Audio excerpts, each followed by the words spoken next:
سورہ کوثر سورہ نمبر 108 قرآن پاک کی سب سے مختصر صورت ہے، صرف 3 آیات ہیں۔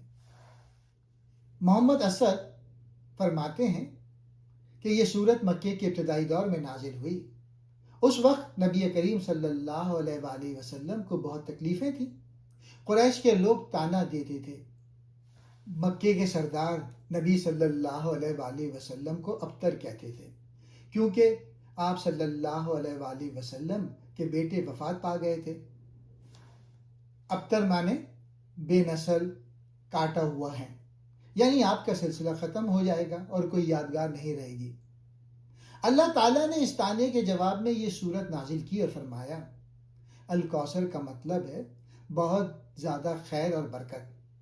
محمد اسد کہتے ہیں کہ یہ لفظ عام طور پہ بہت زیادہ اچھائی کے معنی میں ہے، یعنی اللہ نے نبی صلی اللہ علیہ وآلہ وسلم کو بہت ساری نعمتیں دیں، وحی، علم، حکمت، اچھے اعمال، دنیا اور آخرت میں عزت اور اسلام کی ابدی کامیابی۔ یہ کوثر جنت کی ایک نہر کا نام بھی ہے، لیکن یہاں زیادہ تر روحانی اور مانوی خیر کی طرف اشارہ ہے۔ دوسری آیت میں اللہ نے حکم دیا کہ صرف اپنے رب کی عبادت کرو، نماز پڑھو اور اس کے لیے قربانی کرو۔ محمد اسد کی تشریح میں یہ ہے کہ یہ خالص توحید کا اظہار ہے، صرف اللہ کے لیے عبادت اور قربانی، کسی اور کے لیے نہیں۔ یہ نبی صلی اللہ علیہ وآلہ وسلم کو تسلی بھی دیتا ہے کہ اللہ کی طرف متوجہ رہو۔ تیسری آیت میں جواب دیا کہ اصل میں تمہارا دشمن ہی ابتر ہے، یعنی وہ کاٹا ہوا ہے، اس کی کوئی خیر باقی نہیں رہے گی، اس کی اولاد یا یادگار ختم ہو جائے گی۔ تاریخ گواہ ہے کہ نبی صلی اللہ علیہ وآلہ وسلم کے دشمنوں کی نسلیں اور اثرات ختم ہو گئے، جبکہ نبی صلی اللہ علیہ وآلہ وسلم کی تعلیمات آج بھی زندہ اور پھیل رہی ہیں۔ محمد اسد کی کتاب میں یہ بات واضح ہے کہ یہ صورت تسلی اور خوشخبری ہے۔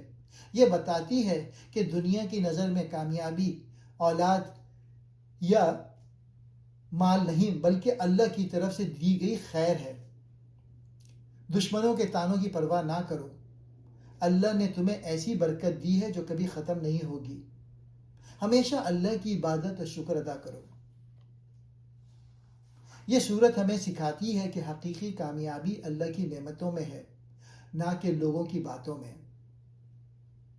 نبی صلی اللہ علیہ وآلہ وسلم کو دی گئی یہ کوثر آج بھی مسلمانوں کے لیے ہے، قرآن، نماز، ایمان اور آخرت کی نعمتیں۔ اللہ ہمیں بھی کوثر کی برکت عطا فرمائے، آمین۔